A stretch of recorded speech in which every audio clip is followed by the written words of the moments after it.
So welcome everyone to the second webinar, Leveraging the OGP to Promote Information Integrity and Media Freedom. This is part of a series that we are conducting with the Open Government Partnership.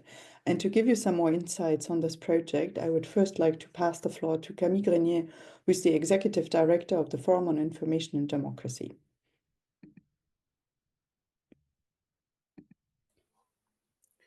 Thanks a lot, Katarina. Welcome, everyone. Bonjour à toutes et à tous. I'm really pleased to be joining this second webinar, a collaboration between the Open Government Partnership and the Forum on Information and Democracy. As some of you may know, the OGP is actually a founding member of the Forum on Information and Democracy, and together, over the last 5 years, we've worked on designing policy recommendations for the information and communication space, but also working together on the implementation. And the objective of these two workshops were really to find how the OGP processes can be used by the sort of the information integrity community to really drive reforms at the national, regional, and global levels. So it is really a pleasure for us to be joining forces with the OGP and strengthening this relationship. And just to give you a concrete example of how this can play out and how we can really leverage these mechanisms, I was recently in Brasilia for a few days, and I really realized how important it is to support, as civil society organizations, but also as researchers and academia, how important it is to support the inside reformers within each government. Governments are not monolith, and we need to find those within each of these who are the most committed to supporting the information integrity agenda. In that sense, Brazil is a very interesting case because we clearly see that some officials and some policymakers are really invested and committed to this, to driving information integrity. So we hope that by joining forces, we can really support them, support their work, ensure that policymaking is done in accordance with the human rights framework, but also the principles of the Partnership for Information and Democracy we established back in 2019. I will end there. Thanks again so much for joining us today. There is a lot more we can do and that we will be doing over the coming months. Over to you, Katarina. Thank you. Thank you very much. And I also like to pass the floor to the OGP, notably to Ling Panyasevanamit, who's the advisor in the Policy and Partnerships Unit. Thank you so much, Katarina and Camille, for having me here. Thank you, everyone, for joining. And of course, thank you to the Forum for this long-standing partnership we've had. So as colleagues have mentioned, this is the second webinar, and I know the last time my colleague Ale has already explained how OGP is the platform where government and civil society work together to advance reforms in key areas from access to information, anti-corruption, civic space, media freedom, digital governance. And so this can be done through National Action Plan, and also more recently, we've launched the OpenGov Challenge. And through these webinars and kind of ongoing engagements we've had, we hope to see more commitments being co-created between government and civil society to strengthen media freedom and information integrity. So really looking forward to hearing our discussions today and to carry forward any ideas that are discussed and explore how we can do that through OGP and together with the Forum on Information and Democracy. Thank you so much. Thank you very much. So the objective of today is, on the one hand, to give you some insights based on the information you shared and also the research that we've conducted on how we can leverage this process, and give you some very concrete examples of reforms. And then we will hear one example from Ghana, as well as from our experts on information integrity and media freedom, with very concrete examples and recommendations of how to build reforms to make sure they support information integrity. Let me share my presentation.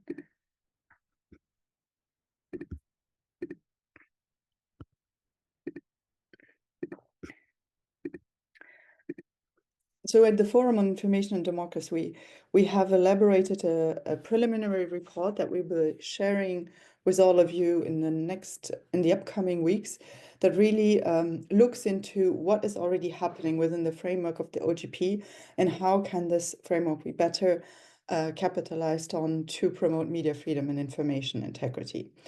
We looked at three main elements. One is on a structural level.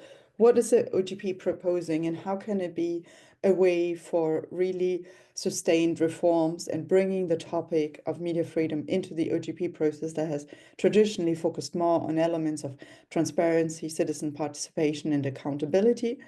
And then we look into very concrete forms that could be implemented to promote media freedom. And then finally, reforms to promote information integrity that can be clustered under the challenge of the digital governance. As you all know, and as the OGP had presented last week, they've launched a challenge with particularly calling for reforms on media freedom and digital governance, including aspects of information integrity.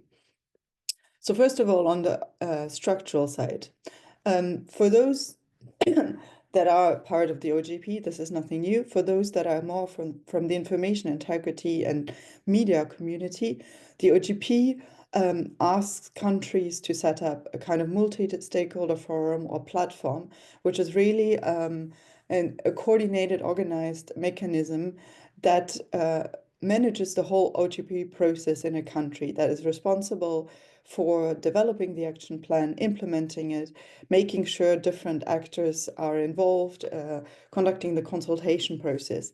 And often these multi-stakeholder fora are set up with representatives from government and civil society, and we've seen this in the past, particularly involving, for example, NGOs involved in the fight against corruption, transparency, open data, and often ministries involved from public governance, Ministry of Finance.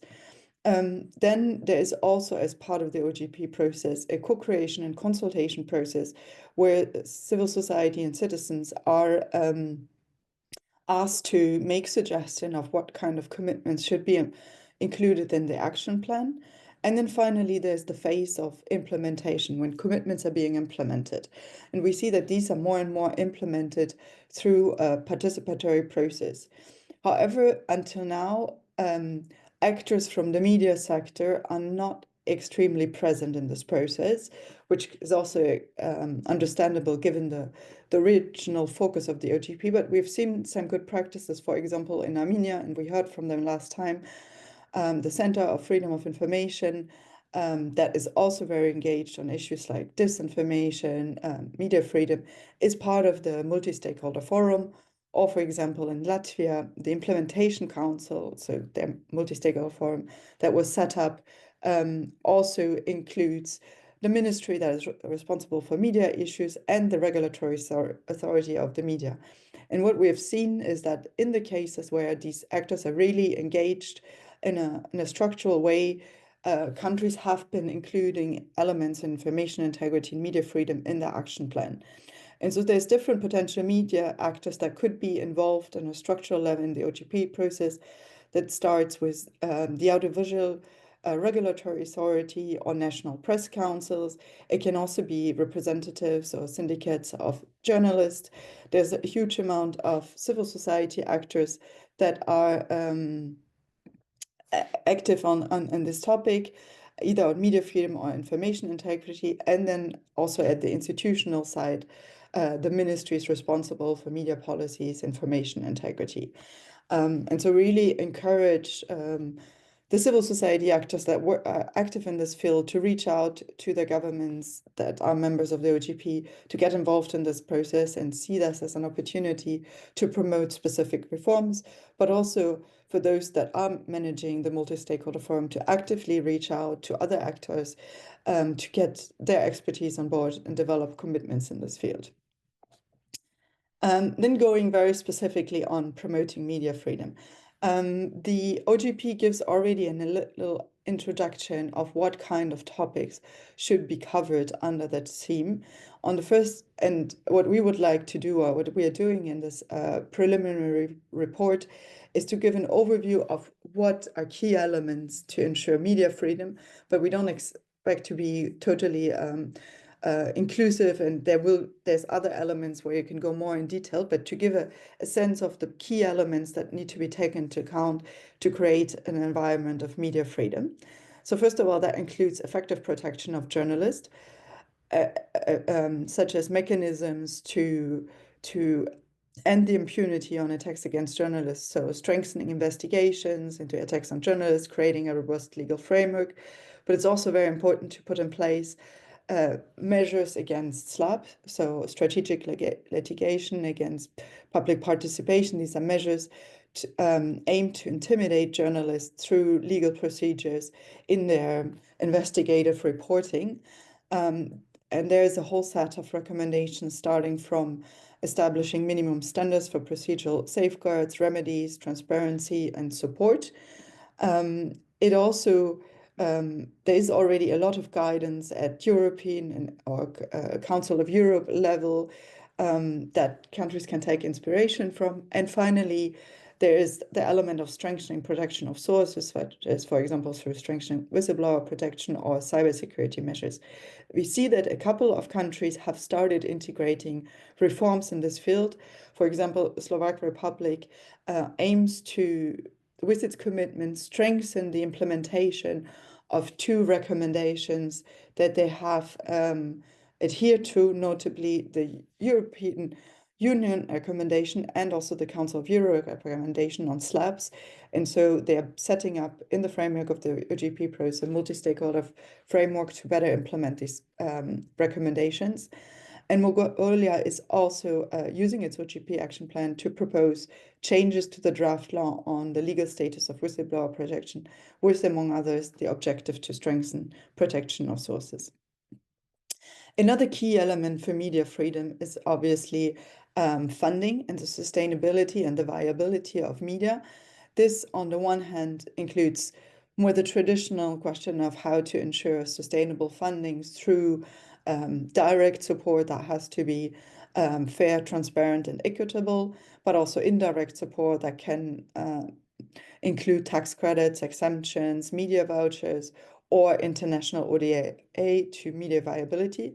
But in our age of big tech, it also includes the question of how to promote media sustainability, and where in an age where platforms are capturing a lot of the advertising market.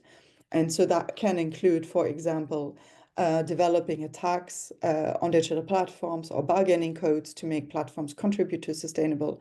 But it also requires, as a first level, actually disclosure of revenue and online traffic, so that it can be evaluated what is the value that news actually bring to these platforms. And a final key element is improving transparency and independence of the media.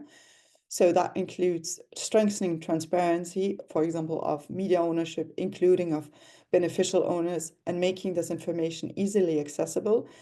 As we heard last time, the OGP process did play an important role in promoting transparency of ownership and beneficial ownership in general, but also with a focus on the media. For example, both Armenia and Latvia are using their OGP process to enhance access to information about beneficial owners and make that information more available and understandable to citizens.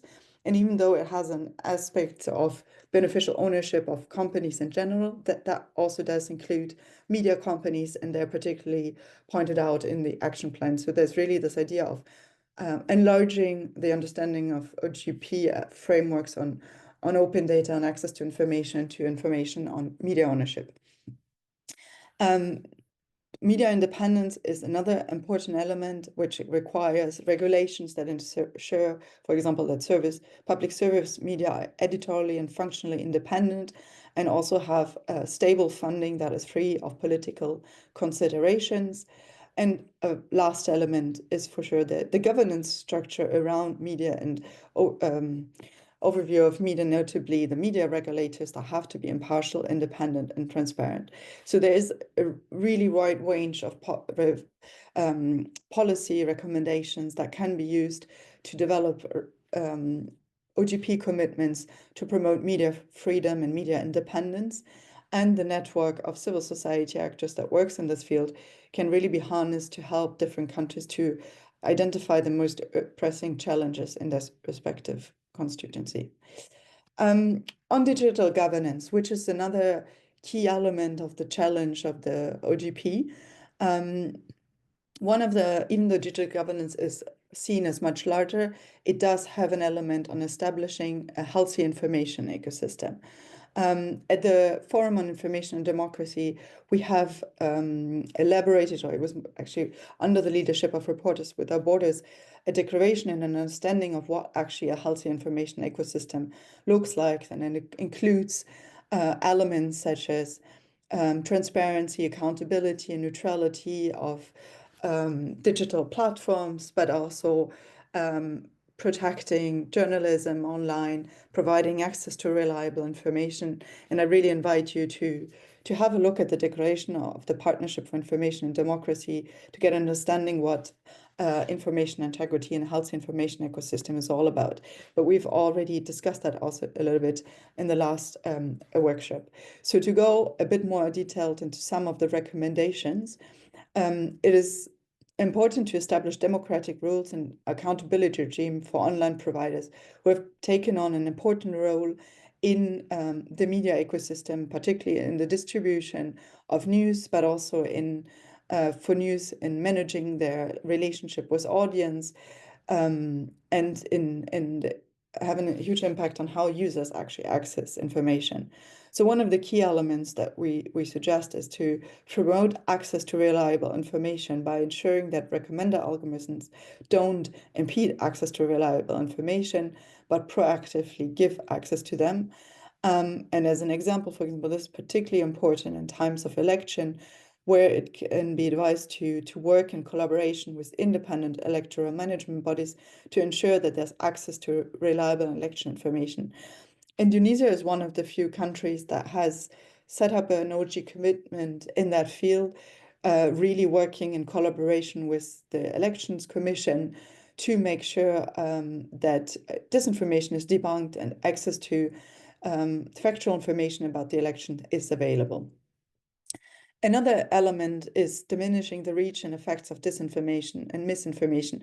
So it's very important not to put in place laws that regulate content online and make platforms become those that decide upon speech online or not, but rather to create systematic changes that diminish the reach and the effects of dis and misinformation. That includes, on the one hand, pushing on or mandating platforms to conduct systemic risk of their recommender algorithms and their moderation systems, but it also includes implementing risk mitigation measures such as the collaboration with fact checkers, user reporting mechanism, or reducing the virality of content through technical means.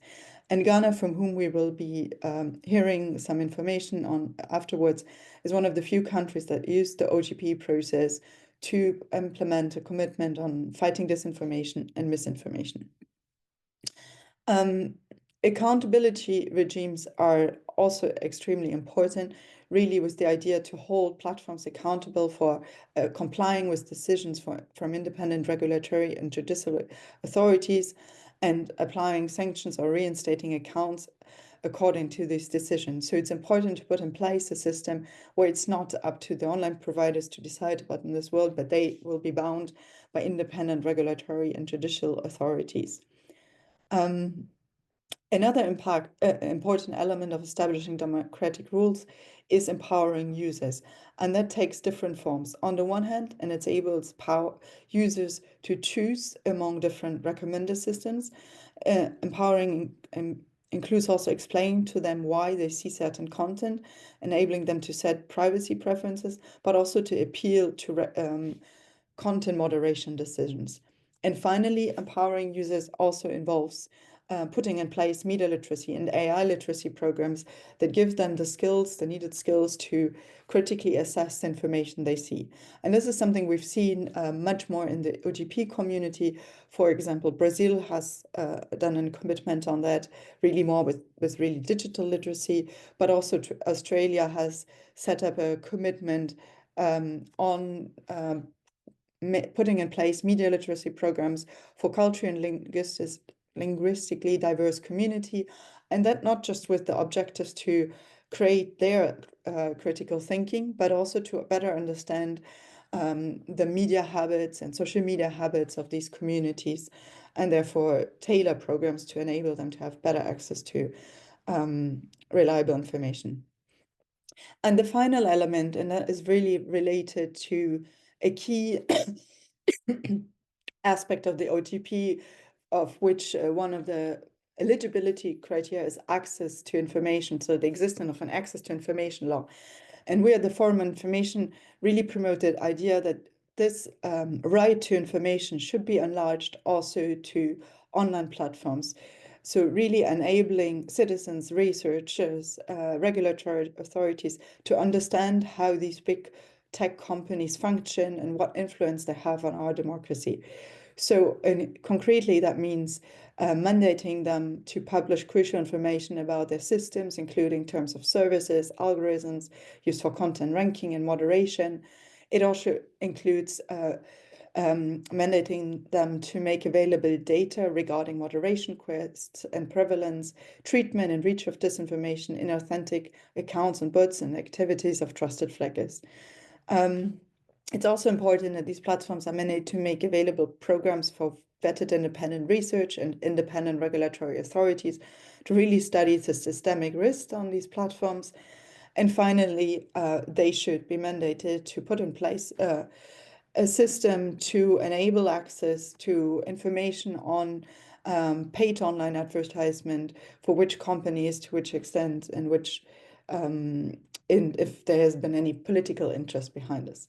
So this is just a first glimpse into the report that we will be publishing in the coming weeks, and that gives very concrete guidance to OGP members and also other actors that want to get involved. You can already find more detailed recommendations on all these elements on the website of the forum, and we look forward to sharing the report with you. Are there maybe any questions on anything that I've presented? Please do feel free to raise questions in the chat or raise your hand.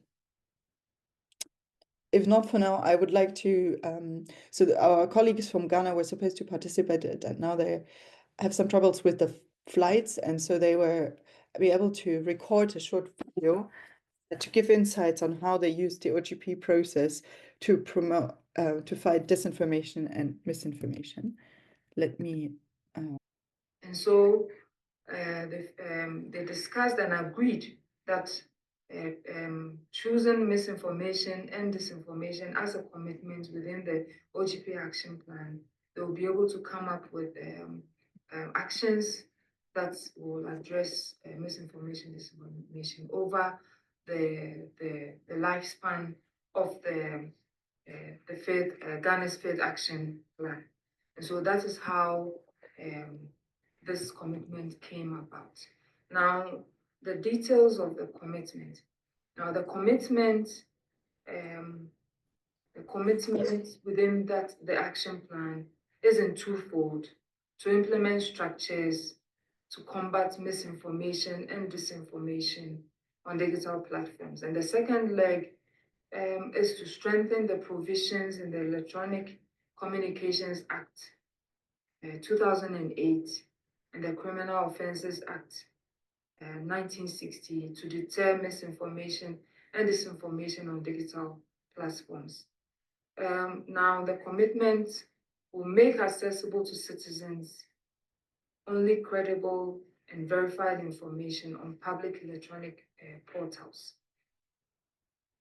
The lead implementing agency is the Ministry of Information, then the co-implementing Ministry of Communication, and then RCA. So once it went into our fifth action plan, it means we had to move into actions. We began with consultative groups because whatever we are to do towards addressing this issue is a multi-stakeholder approach. So we've had a couple of series of workshops to brainstorm to come up with certain targets and certain programs to undertake to realize our objective that was set. Through those interactions, we'll be able to come up with a draft national action plan on misinformation and disinformation. Within them, some of the activities mainly are digital literacy activity programs. There are issues to do with fact-checking, where we have collaborations among the key stakeholders, including the media and the CSOs group, to come up with ways of addressing it from on a national perspective. And then we also are using the right to information law as one of the tools to address this issue of misinformation and disinformation.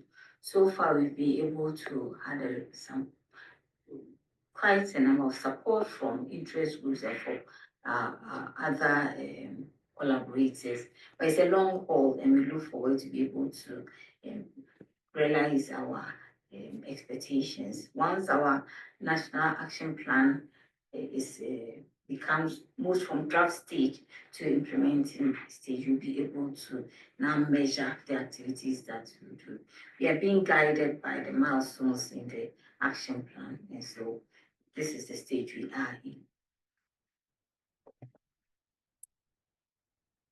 When addressing issues to do with misinformation and disinformation, there's a lot that is at stake. We have to work within certain legal frameworks, and so we are trying to review some of the existing laws that addresses issues of inclusions in the misinformation and all that, like the Cybersecurity Act, the Data Protection Act, and all that. And so our collaborators have done some work on it. They've reviewed all the laws, and we are yet to sit and evaluate the work that has been done and then pick the outcomes and move on. Addressing issues of misinformation and disinformation is not a one institution that can do the work. The major lesson that we have to carry along is that it is a multi-stakeholder approach to get this thing done. The earlier you know it from the beginning, the better it is for you to be able to approach it and address it, because it affects all facets of governance processes, from the media, from the CSOs. Basically, state and non-state actors have an influence in a state of it. And so when you are addressing it, you must bear in mind all these things to be able to move forward. And it involves a lot of funding, because when you are doing the digital literacy campaigns, it involves a lot of funding and a lot of buy-ins in order to get all those things done. And it also involves a lot of collaboration and putting the tech agencies or tech organizations or tech companies in check, because they also have a key stake in this, in trying to make them more accountable for whatever they accept on their platforms. So these were some insights from our colleagues from Ghana, from, on the one hand, the lead ministry on the OGP, and on the other hand, the lead ministry on this commitment, particularly on dis and misinformation. And I'm sure you can reach out to them if you have any questions. Is anyone at this, do feel free to intervene, to raise your hands if you have questions on any specific recommendations or presented examples. And otherwise, I would like to pass the floor to Pierre Degas, who is from the Policy and Advocacy Unit of Reporters Without Borders, really one of the key organizations promoting, well, media freedom, and his colleague already invited all countries during the last seminar to reach out if you would like to implement commitments in the area of media freedom. So the floor is yours to present some of the key elements that have to be respected in that field. Thank you very much, Katerina, and good morning to everyone. I am Pierre Daga, working for RSF, indeed, as head of advocacy, and I'm happy to present the sort of general approach that RSF takes to this issue of media freedom, information integrity, because we are talking about sort of guiding principles that states that are committed to the open government partnership. I think my intervention is going to really focus on the high-level principles, which, from our perspective, are important to take into account when designing media policies in general. And the first thing is it goes without saying, I think, and Katerina already, I think, suggested that very basic principle, but it is important, and that's why I allow myself to repeat it. But I think it is very important to adopt an holistic approach when considering media policy, media in the field, policies in the field of media, I should say. And when I say holistic approach, I think it has to do with bearing in mind the different recipients of those policies.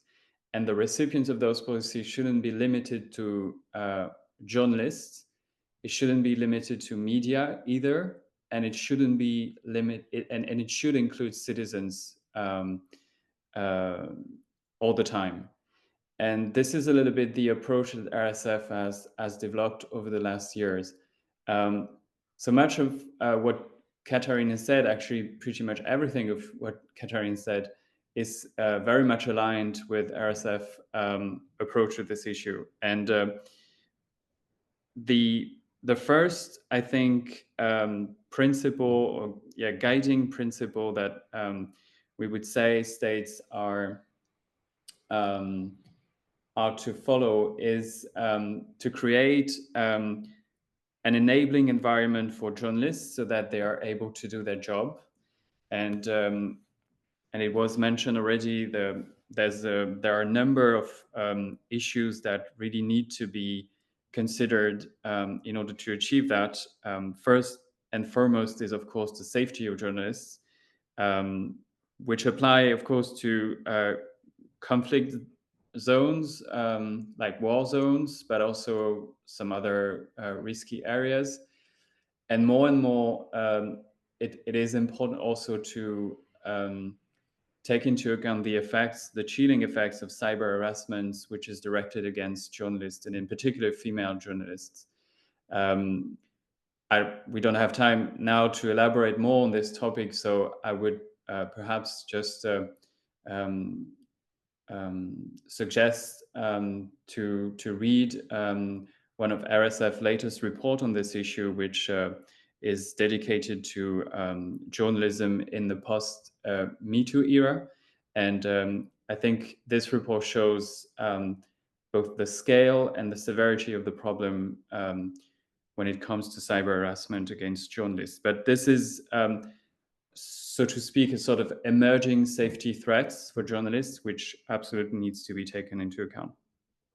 I'm not going to repeat what was said about SLAPs. Of course, absolutely key also to provide appropriate pathways for journalists to protect themselves, and the mechanisms in place have to be both ex ante and ex post.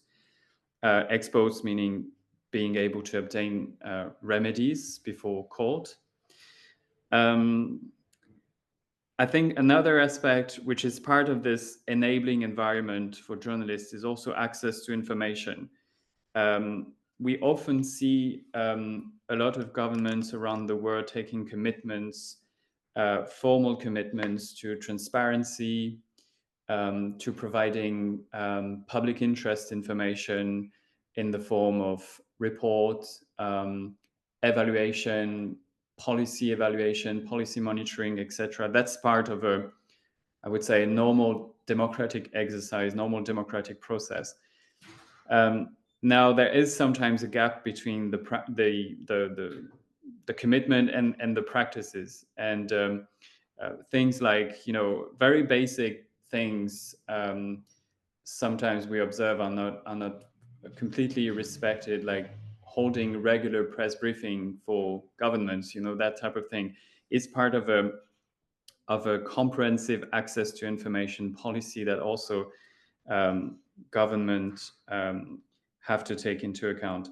And when mentioning access to information, it's also, I think, important, and again was already mentioned, but to ensure a legal protection for the confidentiality of journalistic sources. That's also part of this access to information policy that we think are part of this objective to create an enabling environment for journalists.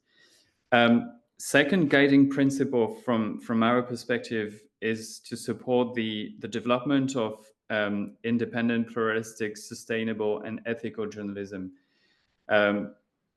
In terms of independence, don't want to go into much details there, but I think this is an area where clearly the legal system has to provide appropriate mechanisms to avoid editorial interferences coming from public authorities, coming from private media owners, coming from other type of directions. But I think independent journalism is one of the cornerstone here. Pluralism, that's again very basic principle to avoid media market concentration, to ensure there is a plurality of sources of information which are available to citizens. Sustainability as well is another objective or should be another objective of any media policy, frankly, because there is at the moment a very severe economic pressure on the business of journalism. And one of the things to address from our perspective is the value gap between media and big online platforms, something that we have seen growing over the last decade. And finally, maybe I can also say a word about ethical journalism and the importance that government committed to the OGP process also support initiatives that are aimed to identify and distinct trusted sources of information, trusted media that work according to ethical professional practices. And this is the purpose of the Journalism Trust Initiative, which RSF has initiated, not alone, but with 100 of experts in the field of journalism and media some years ago. And the JTI is, to present it very briefly, is a sort of ISO type standard about best practices in journalism. It has reached now over 2,000 media across the world, and that means for those media, it's a self-assessment exercise first. They are invited to assess their own journalistic practices, and in order to get a certification that their practices respect or comply with the 100 and something criteria of the standard, of the JTI standard, they need to go through an independent audit. So it's a process by which media can show, and first and foremost show to their audience, but also to their advertisers, to platforms, to all the different public, that they work according to ethical practices and professional method of journalism. And for states, of course, it's not the purpose is how to enable more media to engage in this process. And there are different ways to do that, of course. But for states, our recommendation is to use the JTI as a sort of benchmark to direct their media support policies towards those media that are committed to ethics and professional methods.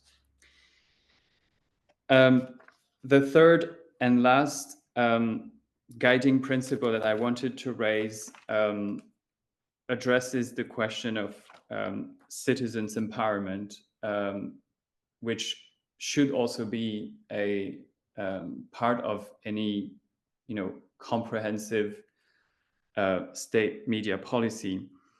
I'm not going to mention or elaborate on media literacy here, although it is, of course, one very important dimension of that objective. What I'm going to focus now is more like how we can give citizens greater control over how they want to be informed, over how they are informed, in particular in the online environment. One of the things that RSF believes is that we need to engage in a discussion and in a debate about how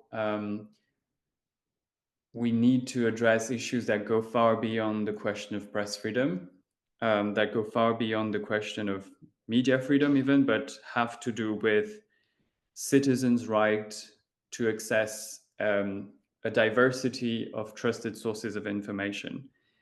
And that approach is the approach that RSF has taken now, because standing up for journalists' rights only wouldn't be sufficient in today's information environment to ensure that citizens have the facts and the information they need to for self-determination, which is the core, idea behind democracy.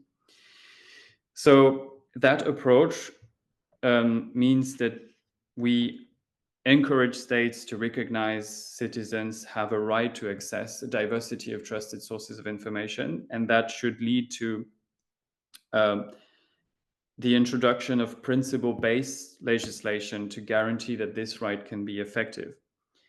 And in concrete terms, such a principle-based legislation would mean that those that are spreading disinformation or contribute to information manipulation operations, something that we see is affecting a lot of democracies around the world right now, can be considered a violation of this right to access a diversity of trusted sources of information. And, of course, we have to address the elephant in the room, which is the role and the responsibility that big online platforms have in this information environment. And one of the things, and this is going to be my last point, but one of the things that RSF is advocating for is a way that big online platforms acknowledge their responsibility in the way that citizens have access to information, to sources of information, and therefore should offer them more ability to control how the algorithm works for them, which is, of course, decisive in the type of information that they receive, how much diverse it is, how much trusted it can be. And so it should be upon platforms' responsibility to offer a greater degree of control for how citizens determine the ways they want to receive information. So I'm going to stop it for now, and happy to take questions if there are among the participants. Thank you for your attention. Thank you very much, Pierre. Thank you for this really good overview of what are the key elements to take into consideration in building media freedom. I would like to pass the floor now to Scott, and then we have Melans from Burundi that would like to share some good practice that they are doing there in the framework of the OGP action plan. So Scott, the floor is Thank you very much. I wish to thank the forum for the invitation to speak today and also for all the participants coming out. I know that your schedules are already very busy, to say the least. I also want to say thank you to my fellow panelists. Their presentations have been very strong, and I hope to be able to meet that. My name is Scott Timke. I am a senior research associate at Research ICT Africa. We are Cape Town-based, but Africa working think tank that looks at AI and data governance. My own particular work is on democracy promotion, while recognizing how digital capitalism, as it is currently organized, is a major driver of de-democratization. If you have any questions that emerge over the next couple of days after this talk, please do email. My colleagues and I wish to be helpful and wish to be of assistance. My email address is on the screen at the moment. Anyway, with all of that throat clearing out the way, let's sort of jump in. So I think we are all on the same page when we recognize that a well-functioning information ecosystem is fundamental for a representative government and for societies that are committed to self-determination and freedom. Information integrity at its core ensures that the information system that citizens rely upon is dependable, trustworthy. This encompasses criteria of accuracy, ensuring that information reflects reality broadly understood. It also appeals to consistency, meaning that information doesn't contradict itself without explanation. The information can be reliable, indicating that there's a degree of trustworthiness of the source and the process, but also that there's not an abusive process. If we go to the next slide. At the same time, we recognize that our information ecologies face tremendous challenges. To sort of sum it up in a bit of an adage, Larry Diamond's democratic recession of the 2000s has now turned into a democratic depression. Globally, we see backsliding with the weakening of institutions, restrictions on civil liberties, there's electoral manipulation, and the rise of authoritarianism. We now are learning to become more familiar with words in a lexicon like competitive democracy, as competitive authoritarian, competitive autocracy, illiberal democracy. So the point is that the consequences are very severe. That's not to say that everything is the blame of information systems as they're currently organized, but this is a major part of the story.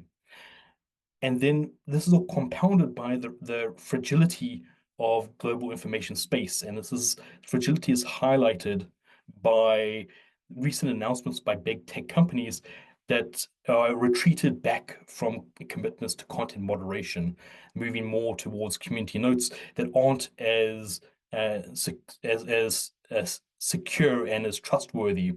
It's in this environment that disinformation is going to thrive. We'll move to the next slide.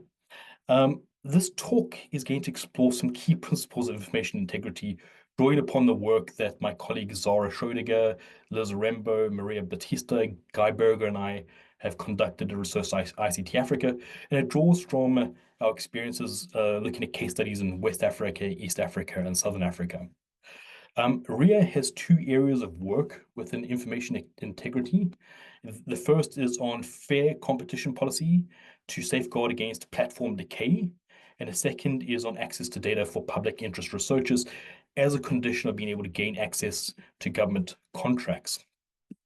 Just simply because we don't have enough time today, I've put in the chat our work on platform decay, and I invite you to read that when time permits. Today, I'm going to focus on access to data for public research, public interest research. The basic claim is that the digital transformation of our economic life demands a rethinking of data accessibility, ownership, and public utility. The OGP can meet this moment by getting more into open data for public interest, both from state and market actors, particularly those from private digital platforms. From our perspective, this is a good mechanism for broadening democratic checks and balances, providing new vectors and dimensions that can be used to check market power. So again, active intervention for innovation, words like this, or lines of thinking like this. Speaking about how we can leverage the OGP process, or how our member states can do so, they need to recognize the urgency of the situation my panelists and I have described. In this way, the OGP challenge, specifically calling for reforms on media freedom and digital governance, is a welcome one. The initiative provides a focused pathway for OGP member countries to prioritize and develop concrete actions in all of these areas on a broad front of matters that we have spoken about. This moves beyond ad hoc measures towards strategic long-term solutions. And I think that's really the where we should be focusing a lot of our initiatives and efforts and ways of thinking. What is the long-term solution to the predicaments that we are facing right now? And how do we try to meet how these predicaments will evolve and emerge in the years ahead? So what is the next generation of AI tools going to do to information integrity, and how can we anticipate that? We also need to recognize that policy reforms need to be contextually relevant, taking into account the specific socio-political and technological landscapes of particular countries. I'll go on a quick tangent over here, if you don't mind. Just speak a bit about how, if we use the DSA's definitions of very large online platforms, about say $1 million of revenue in a particular location, there are many countries in Africa where platforms operate that do not meet that threshold. So if we are simply trying to use very broad-based definitions that aren't able to take into account and be modified or adjusted to local settings, then a lot of these regulatory initiatives aren't really going to meet the countries where they happen to be. All in all, there needs to be public scrutiny of commitments to help ensure that reforms are not just simply there on paper, that they actually meet the terrain in which they're guided towards. I'm now going to turn, and we'll move to the next slide over here, to draw upon Research ICT Africa's work across the continent. There are 5 major findings that I want to sort of speak about. The first I've already alluded to is the need to understand the specific social, economic, and political context of information integrity in African countries. So reforms must be tailored to a country's unique challenges, including their various levels of digital penetration, their diverse political systems, the ongoing political cleavages, but also some other intangible elements, such as where the education system happens to be at the moment. Again, there is a lot of value to broad-based universal principles, but we must also think about how they can be adapted to local settings. This brings me to the next point, that policy development needs to consider the cultural logics of public life. What I mean by that is you need to ask questions around what constitutes credible information, how communities share and interpret news, and the role in social networks in shaping the information ecosystem. Sometimes Western-centric models may not necessarily be universally applicable, or the way in which information behavior is conducted in one location might not be applicable in another. Again, the cultural logics of public life, if you will, to put it slightly differently, we need an anthropologically rich way of understanding how information is used and circulated in particular environments. The third point is recognizing the impact of assertions of state power and the situated citizen responses to that information space. Some governments on the African continent have employed tactics such as internet shutdowns and a weaponization of fake news laws to try to control information flows. And so when it comes to trying to design information integrity, principles, recommendations, laws, regulations, and the like, we need to think about how they could be abused up front, rather than trying to deal with the consequences of abuse down the line. So designing with the recognition that abuse is something that is possible, unfortunately.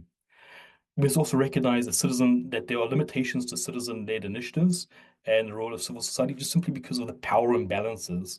The state has weapons and machinery of war, and civil society has words, and these things are not equal. And so when it comes to civil society trying to challenge disinformation and advocate for media freedom, they face an uphill battle.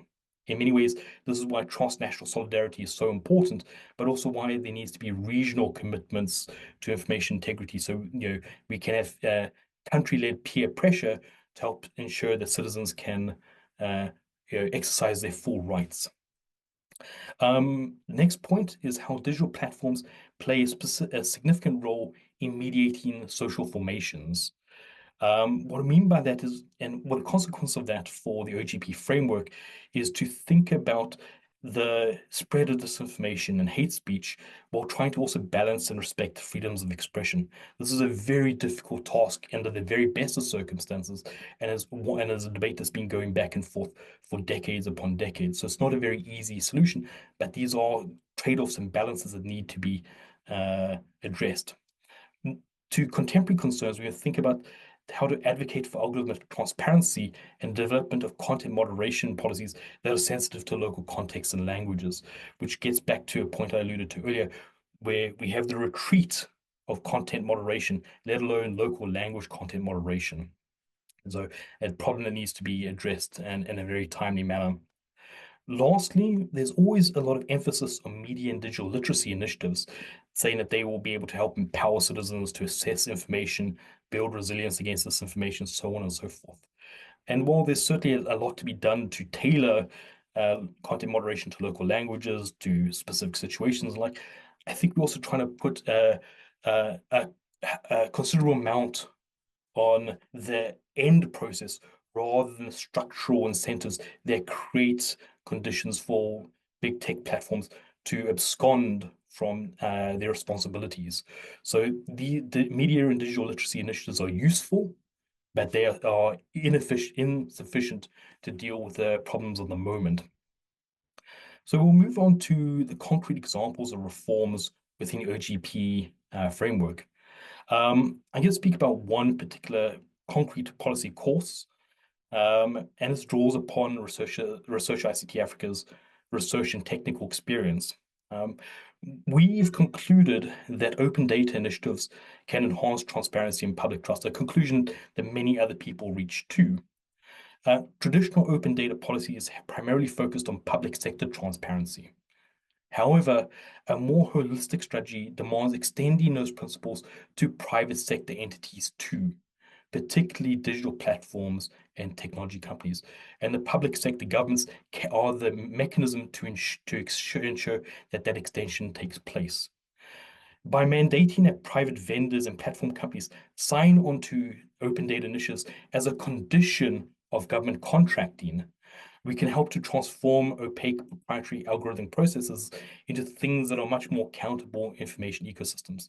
In other words, we need to leverage the conditionality of service procurement from the state in order to extend open data proposals. Key reform strategies can include proactive disclosure requirements, which mandate that data disclosure is accessible, it's done in open formats, it's machine readable, and it can be done through creating legal frameworks requiring transparency from both public and private enterprises when there are public-private partnerships, and to develop standardized protocols for data publication and accessibility.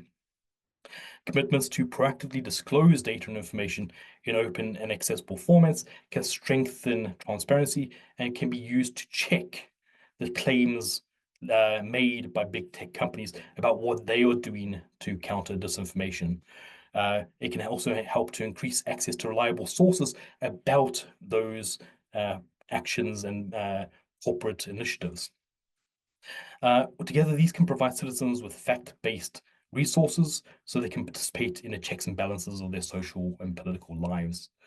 If you will, the key principle over here is legitimacy deriving from the consent of the governed, one of the most fundamental principles of democratic theory. Information integrity can better position citizens and users, people, to make decisions about whether they can or should give consent, or whether they can or should withdraw it. So let me speak now quickly to conclude this talk.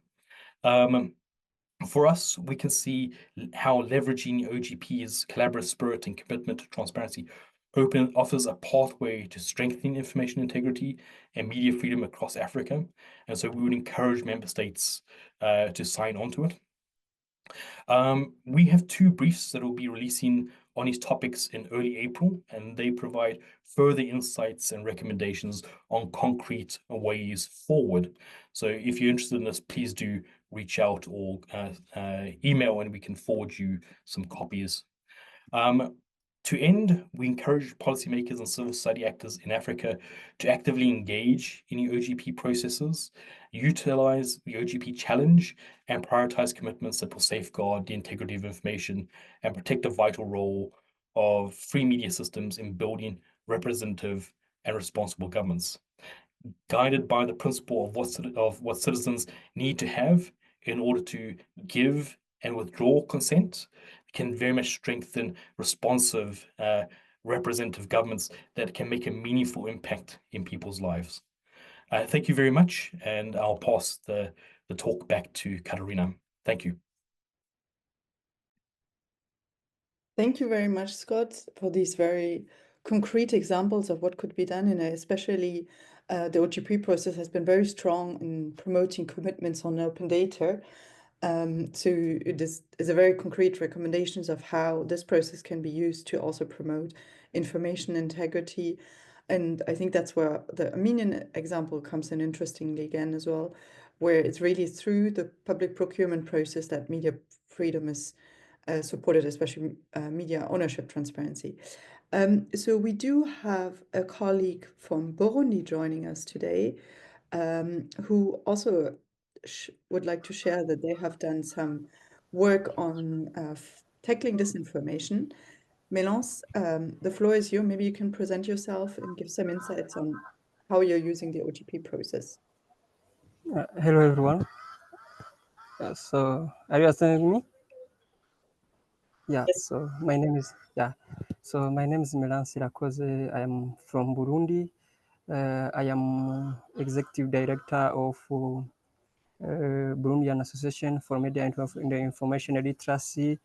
I am the winner of the prize 2024 of Media and Information Literacy, organized by Association Journalisme Citoyen based in France. So I'm also in charge of communication in the platform of Burundian Association, who are working on promoting media and information literacy since 2021, which we are working on that until now. So it's a pleasure for me to attend this webinar because it's a chance just to be with people around the world who are working on promoting media information literacy, information integrity in this time where the world is facing a big challenge of the high spread of disinformation and information disorder generated by intelligence, artificial intelligence generative. So what we are doing in Burundi about information integrity through the program on which we are working, which are called Media and Information Integrity. So since 2021, UNESCO as the United Nations agency, which is have the first program is to promote education, have initiated the program in Burundi. Before we have begin, it has begun with youth association. The program because it is among the program, which is a program which is ratified by United Nations on his program, because each year, in October 2024 up to 2031, it is called a week which is dedicated to celebrate media and information literacy around the world. So because it's a program which is nowadays important, because you know that there is a high spread of disinformation, especially in Burundi, that we approach the period of election in this year, maybe in June. It's a period which is more characterized by a high spread of disinformation, hate speech. That's why, as those who are committed to to promote media information literacy, also information integrity. We organize activities which intend to sensitize different actors such as member of organization, a member of media, also in government, also public sector, because since 2021 we have commenced to celebrate media information literacy. Each year we celebrate Media Information Literacy Week in partnership with the Minister in charge of communication, also the section of regulation of media, which called the Sense. That's why we organize those activities together. So there are, even Thank if we have you very much. So if I understand correctly, these are activities you're doing more from the civil society side, because if I understand correctly, Burundi is not yet a member of the Open Government Partnership. yeah. So it's like that because it's as OGP. I think that it will be a luck for us just to see how we can join or reinforce those kind of activities, those kind of partnership, in order to reinforce programs or activities about information integrity. Because So before, please we feel free to reach out to us if you want to be more connected to a network of NGOs that work on issues of information integrity and media literacy, and you can reach out directly to Ling from the Open Government Partnership if you would like to understand more about the OGP process. Is anyone else would like to yeah, share any thank you comments very much. or questions? Otherwise, I would like to pass the floor back to Ling to maybe give a couple of announcements on next steps and how you can really use the OGP process now, also with all the reform ideas that we just shared. Thank you so much, Katarina, and thank you so much to all the speakers today. I was really grateful to hear that partners and speakers today have shown, really clear examples and recognition of the value and possibilities of working on this through the OGP framework. Of course, also good to hear of what CSOs can do from a non-member perspective as well. And I just wanted to say that OGP is a good way the model itself is just a good way of enabling CSOs and government to work together, and this model can apply to both members and non-members, but of course happy to discuss further. And yes, in terms of next steps and just, kind of bringing it back to the objective of today's session, of course, we want to hear and see more involvement of CSOs and media in OGP processes. We will have our global summit later this year in October. And I wanted to say that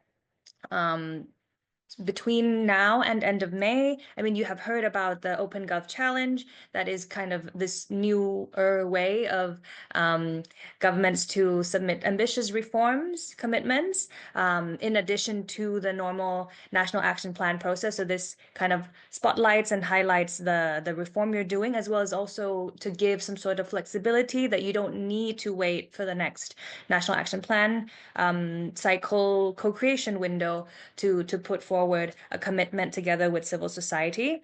So of these challenge commitments, so long as they are submitted by end of May, they will be considered for the OpenGov Challenge Awards at our global summit. We plan on continuing the momentum around this area, and we will have sessions there as well.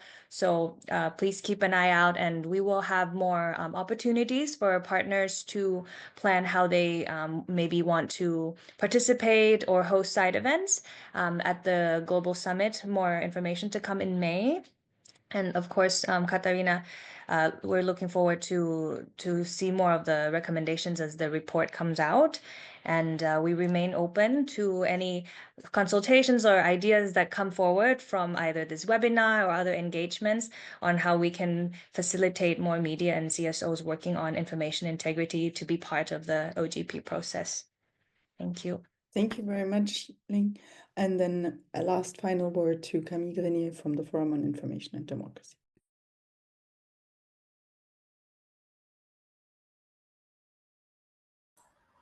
Sorry. Hi, everyone. Thank you so much. Yeah, I think we again learned a lot, and a crucial aspect of this process was really to bridge communities, the different communities from the OGP, from the information integrity. There are other communities out there that we also need to include in these discussions. For example, when we talk about information integrity on climate change, for example, how do we reach out to climate activists who have so much to tell us about climate disinformation and how it impacts the lives of millions around the world? How do we reach out to gender advocates who have so much to say on gender inequalities online, on cyber harassment that is uh, tremendously targeted towards and against women online, as Pierre was saying, no bit towards female journalists. So this is really where we are trying to get to at the Forum on Information and Democracy, trying to bring different communities around this same objective of having and building more or healthier information ecosystems. There is a lot of materials for that coming from the forum. We've already published 5 policy frameworks on different aspects, ranging from how to address disinformation, to the impact of AI on information ecosystems, but also media sustainability, accountability online, and pluralism. And there is this most recent meta research on information ecosystems, a broad overview of what we know about the information sphere and what research tells us about how it is structured and its impact on public debate and democracy. So all these resources, we hope, can really drive the debate moving forward and bring in more and more people in the conversation. Again, thanks so much, Katarina and everyone, for your contribution to this crucial discussion. And we look forward to working more closely with you in the long run. Thank you. Thank you very much, and thank you again also to all the speakers. And we will publish this webinar as well as the report very shortly. Thank you very much, and have a Thank nice you. Thank you very much. Bye.